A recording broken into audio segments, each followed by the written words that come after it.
Welcome to my classroom. I'm going to discuss about the topic process of listening. I'm A. Priscilla Nasimtia from St. Ignatius College of Education.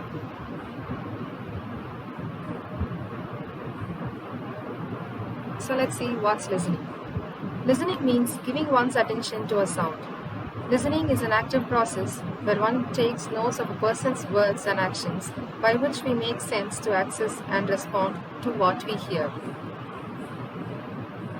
Listening is a skill and it is also a receiving language, where the listener chooses whether to hear or not the content of the speaker. Listening begins by hearing a speaker producing the sound to be listened to. Importance of listening. Active listening is when you are committed to understanding the speaker's perspective, like paying attention to both verbal and non-verbal cues, like words being used, the speaker's body language, and their tone.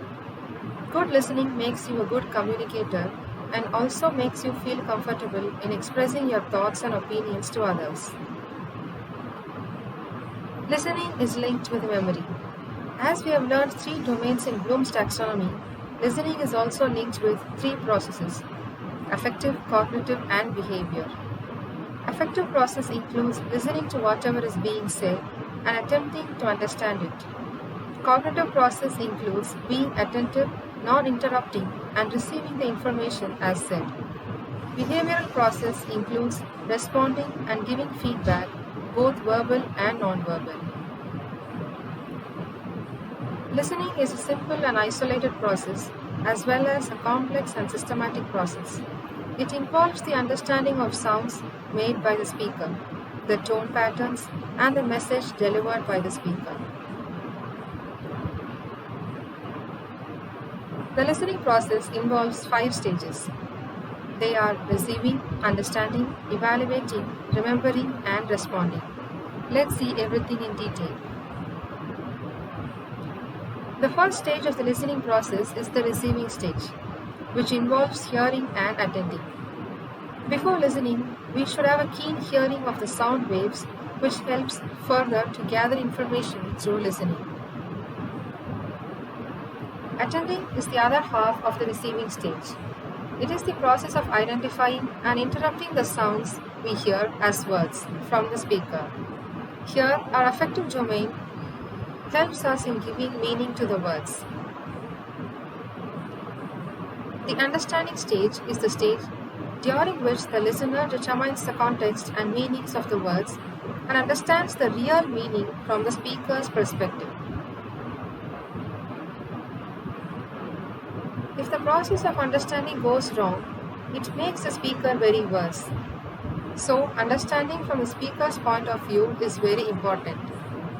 One tactic for better understanding of the speaker's meaning is to ask questions to clear your doubts. Next is the remembering stage. Remembering starts with listening. The remembering stage occurs as the listener categorizes and retains the information he or she has gathered from the speaker for future access.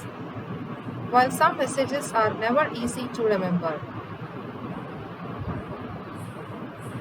but practicing it develops high communication skills.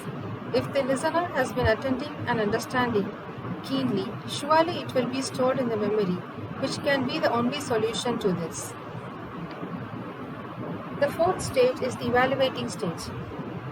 In this stage, the listener accesses the information they received, both qualitatively and quantitatively, and the assessment varies widely from one listener to another.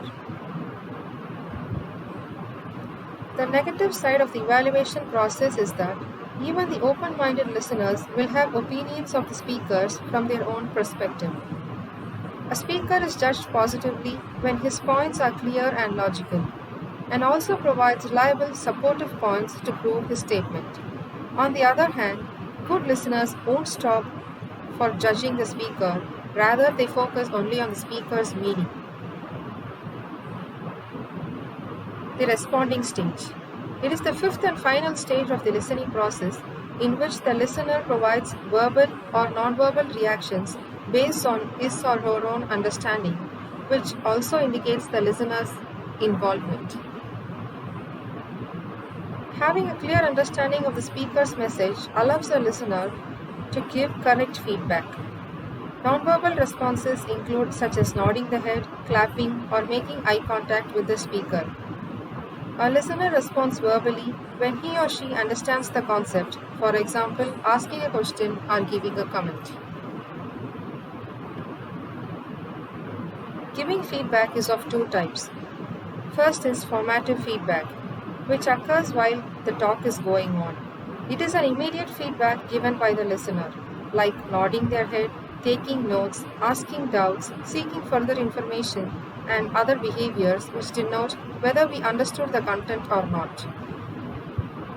Next is summative feedback. It is given at the end of the session. It includes both verbal and non-verbal modes of feedback. This type of feedback truly depends upon our own interest upon the topic discussed by the speaker or on the speaker. Once we come to know the difference between hearing and listening, we become aware of active listening.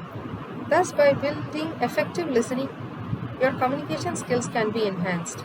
And I believe that every human needs to listen consciously in order to live fully and stay connected. Next time, instead of saying I hear you, try out I'm listening. Thank you.